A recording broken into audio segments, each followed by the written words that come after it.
Picture this. You've got a simple pipe burst in your home. You mop it up, toss down a few towels, and think, okay, crisis averted, right? Well, actually, beneath your floorboards, a biological ticking time bomb has just been armed. Because within just 24 to 48 hours, mold begins consuming a home from the inside out. Welcome back to The Explainer. Today, we're looking way past the mop and bucket to uncover the intense, hidden science of water damage restoration. You see, what happens when water invades a structure isn't just about getting things visibly dry on the surface.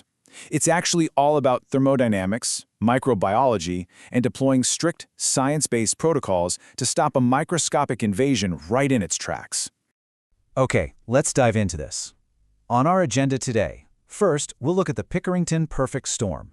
Then, we'll cover the ticking clock of damage, the 3 categories of water, the science of drying, and we'll wrap up with the 3-step restoration process. Starting with Section 1, the Pickerington perfect storm. To really understand water damage, we're going to look at Pickerington, Ohio.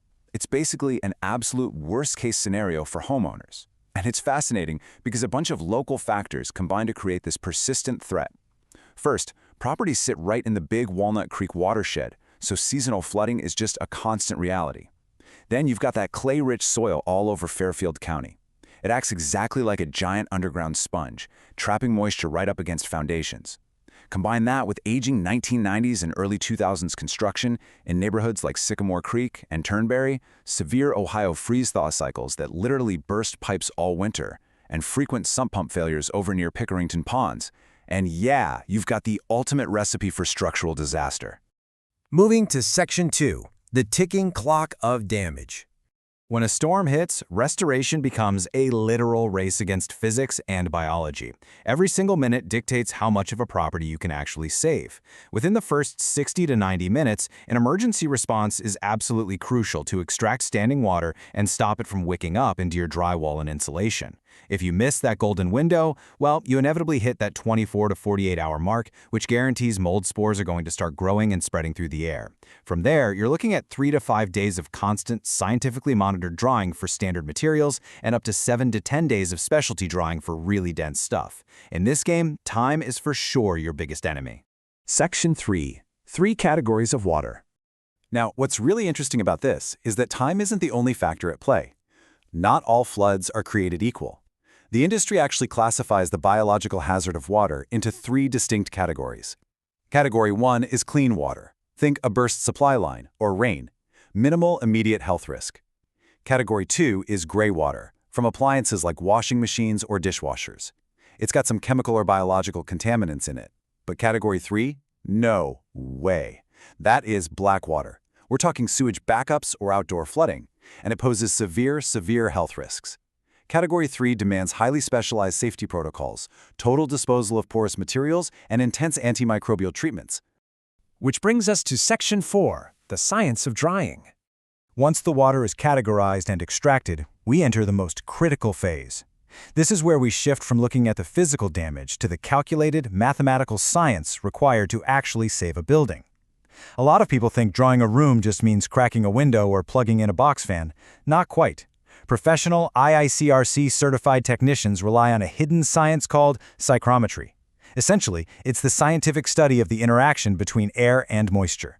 These technicians literally manipulate the temperature, the humidity, and the air movement in your home to forcefully pull trapped water vapor out of wall cavities and wood framing. It is applied physics happening right in your living room. And just like water has categories, the structural damage itself is separated into classes. Class 1 damage means minimal absorption. It's maybe a small leak affecting just part of a room. Honestly, a relatively easy fix. But Class 4 damage, that involves deep moisture absorption into extremely dense materials. We're talking hardwood floors, old plaster, or stone.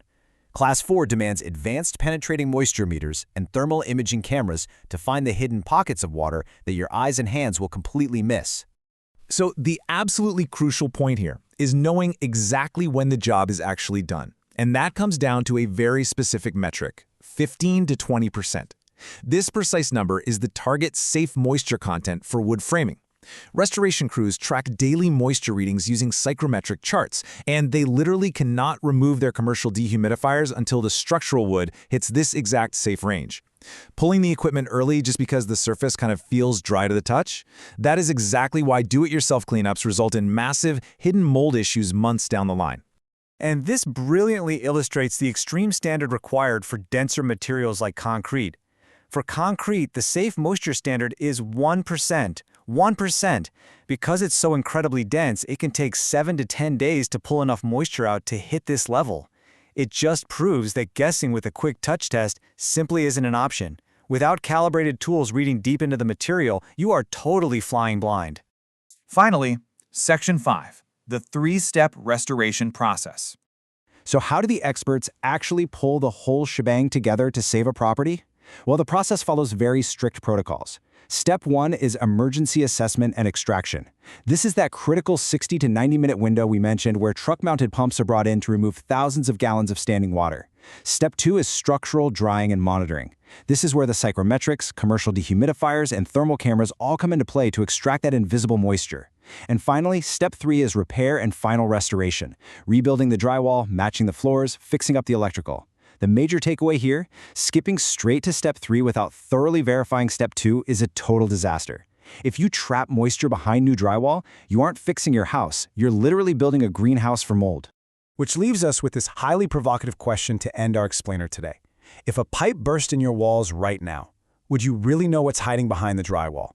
Remember, water damage is an invisible biological enemy. It doesn't just require a quick cleanup, it demands scientific precision, rapid response, and a deep structural understanding to truly defeat.